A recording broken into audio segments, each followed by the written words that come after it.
Nasa Iloilo po kami. I-share nyo naman yung post ko para sa mga Ilonggo. Sa mga pages na Ilonggo. Yung mga pages na Ilonggo, i-share nyo ha. Sino ba mga Ilonggo dyan? Mga Ilonggo ito. Ilonggo katabi ko. Oh. Ilonggo gid. Jimmy Bondok po. Attorney JV Hinlo. Attorney Jimmy Bondok. Ilonggo. Umipiyok pa ako. Ayan. Ah, mga tao Duterte oh. Oh. Wala, way duda. Klarong-klaro. Way bayaay. Oh.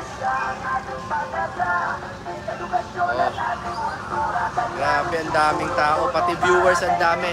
Ang daming tao sa kalsada. Kaibigan ko si Jimmy. Kaibigan ko rin si JP. Magiging classmate kami. Classmate sa Senado. Pang ilang congress ba? 20th yata.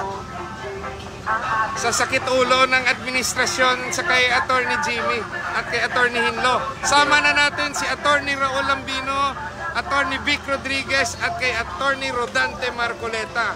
Ang mga abogado ng PDP Laban, lalaban. Tapos syempre ang mga healer sa atin, tatlo yung healer sa palagay ko, Attorney JB. Si Ipe, healer ng puso. Healer ng puso. Diba? Si Doc Mata, healer ng katawan. Tama. Si Pastor Kibuloy, healer ng spiritual. Naku, kompleto pala tayo. Pero si Ipe ang pinakamatinding healer doon. Healer ng puso. Healer ng puso. Nandito siya, napakabuting tao niya si Philip. Saka yung tutulong sa atin sa patakaran ng Senado, nandyan si Senator Bongo at Senator Bato. Kasi sanay na yan eh. Sanay na sila, no?